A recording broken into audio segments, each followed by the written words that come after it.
Bonjour, bien-aimé. Ce n'est pas la salutation que j'utilise habituellement, mais c'était celle qu'utilisait l'apôtre Jean quand il s'adressait aux chrétiens, leur rappelant qu'ils sont, pour l'éternité, les bien-aimés de Dieu.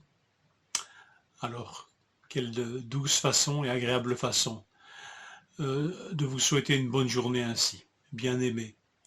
Et bien-aimés, eux, que cette journée vous soit remplie de grâce et de présence partagée avec le Seigneur. Vous présent à lui, lui présent à vous. Je lis ceci dans Acte 13. Pendant qu'il rendait un culte, ou pendant qu'il servait le Seigneur et qu'il jeûnait, le Saint-Esprit dit, « Mettez-moi à part Barnabas et Saul pour la tâche à laquelle je les ai appelés. »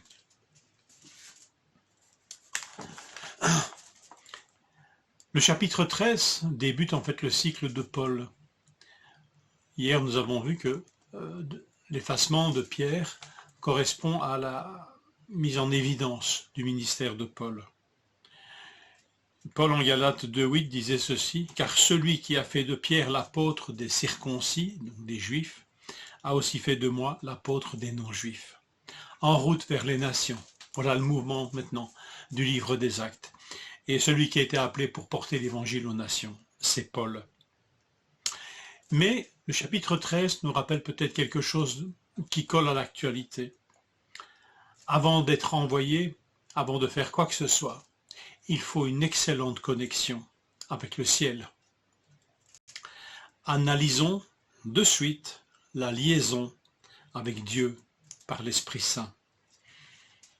Je sais, c'est peut-être un peu gros, mais si vous reprenez chacune des premières lettres de cette petite phrase que je viens de vous prononcer, ben ça fait ADSL.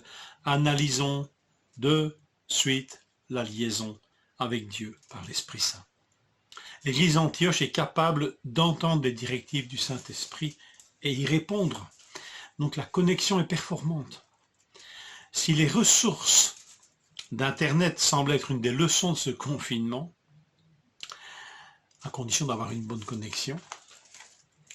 Et j'en ai fait l'expérience dernièrement. Avec une mauvaise connexion, toutes les bonnes ressources d'Internet vous sont quasiment inaccessibles et sont inutilisables. Donc je m'en suis soucié. Je me suis soucié de la qualité de cette connexion, à tel point que j'ai même changé d'opérateur. Est-ce que nous nous soucions de la qualité de notre connexion avec Dieu ?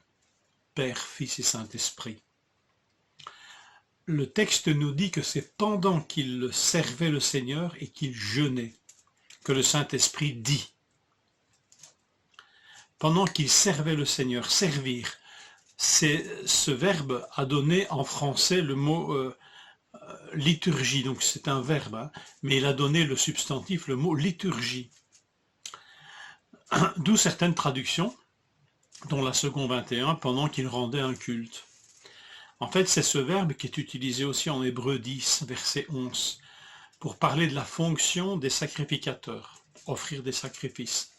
Donc c'est le même mot, liturgie, ou liturgier, mais ça n'existe pas en français le verbe. Hein. Rendre une liturgie, servir dans une liturgie.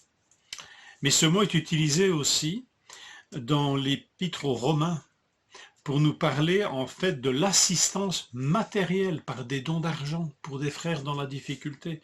Romains 15, 27. Donc le fait que les païens, les églises du paganisme ont aidé les églises de Judée. Eh bien c'est le même mot que vous trouvez là, servir.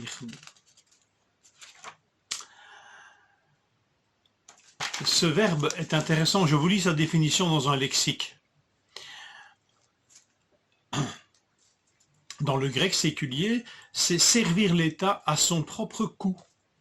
C'est assumer la charge d'une fonction publique à son propre coût.